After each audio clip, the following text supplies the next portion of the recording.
warahmatullahi wabarakatuh. Saya Fatih Umiana, NPM 1951010084, Prodi Ekonomi Syariah kelas A. Di sini saya akan mewawancarai salah satu tokoh, yaitu Desa Karangpucung, Kecamatan Waisulan, Kabupaten Lampung Selatan. Assalamualaikum, Pak. Waalaikumsalam warahmatullahi wabarakatuh. Silakan Pak, monggo. Maaf Pak, mengganggu waktunya sebentar. Iya, Saya boleh. di sini akan mewawancarai Bapak tentang ekonomi sosial. Apakah Bapak bersedia? Insya Allah saya di sini selaku mewakili desa kami akan menjabarkan sepengetahuan saya, Mbak ya. Iya. Jadi di sini desa kami ini mayoritas petani. Kebetulan di desa kami ini kebetulan beribu kota di kecamatan yang ditempati oleh camat, Iya. sehingga mobilisasi ekonomi, peningkatan ekonomi ada dampaknya dari kehadiran kecamatan itu sendiri.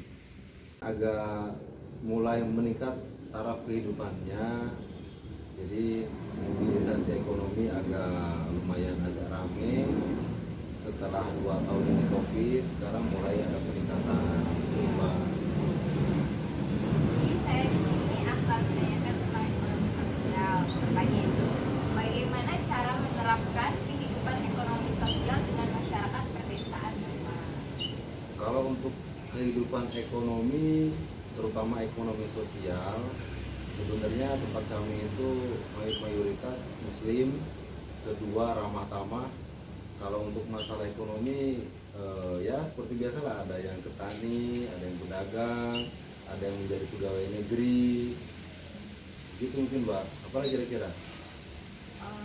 Langkah apa saja yang harus diambil untuk masyarakat perdesaan Bapak agar lebih maju, mungkin bisa meningkatkan taraf kesejahteraan? Sebenarnya kalau untuk pertanyaan itu bagus, tapi untuk aplikasinya mungkin itu membutuhkan pihak-pihak terkait, semacam aparatur desa itu harus bekerja sama dengan PMPM mandiri, bahkan mungkin dengan instansi ekonomi seperti perbankan gitu. Keduanya untuk masalah ekonomi, apa tadi pertanyaannya? Pertanyaannya, apa saja yang harus diambil untuk masyarakat pedesaan agar meningkatkan taraf hidup kesejahteraannya? Untuk meningkatkan taraf hidup ekonomi masyarakat, sebenarnya sudah enak kita ini, karena sudah ada dana bantuan dari pemerintah, dana desa. Itu sebetulnya hanya pengelolaan saja dari desa. Seandainya dari desa itu manajemennya bagus dan penyalurannya untuk UMKM cukup bagus, insya Allah akan bagus. Dan keduanya harus diajarkan atau dilatih para pemuda ini untuk berlaku wirausaha, sehingga menimbulkan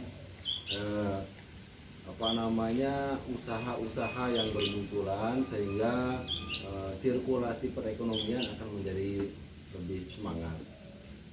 Selanjutnya, apakah latar belakang pendidikan harus jadi penentu diterapkannya ekonomi sosial di tengah-tengah masyarakat perdesaan? Kalau menurut saya pribadi tentu itu dan pasti harus, kalau menurut saya pribadi, karena satu, kalau seseorang itu dengan berpendidikan itu maka pola pikirnya akan berbeda, dan itu sudah pasti. Sebagai contoh, kalau seseorang itu tidak mempunyai lulusan, hanya sawah dan tani tok, itu hanya berputar hanya di lingkungan tani, sedangkan dengan yang lain dia tidak mengenal dengan yang lain, tidak berbaur. Contoh saja, kalau anak-anaknya yang lulusan sarjana, dia akan meningkatkan ekonomi keluarga itu sendiri. Ketika sarjana itu muncul dan banyak melahirkan para sarjana di desa itu, maka akan timbul manajemen SDM yang luar biasa. Iya, berbeda sama yang kampungnya masih perdesaan. Betul. Atau tidak melihat dari taraf pendidikannya. Ya, betul. Kalau menurut saya betul. penunjang ekonomi adalah salah satunya SDM. SDM itu salah satunya kalau dengan cara masuk ke perguruan tinggi atau sekolah. Kasih Pak Sama-sama. atas waktunya. Mohon Mungkin- maaf merepotkan Bapak. Iya nggak apa-apa. Kurang lebihnya saya juga minta maaf. Kurang jawabannya mungkin kurang pas karena itu berdasarkan pengetahuan saya sendiri. Kasih Pak. Sama-sama Kasih, Mbak. Pak. Assalamualaikum. Dan- Terima kasih sudah melihat wawancara saya dengan salah satu tokoh warga di sini. Kurang lebihnya saya mohon maaf. Saya akhiri. Wassalamualaikum warahmatullahi wabarakatuh.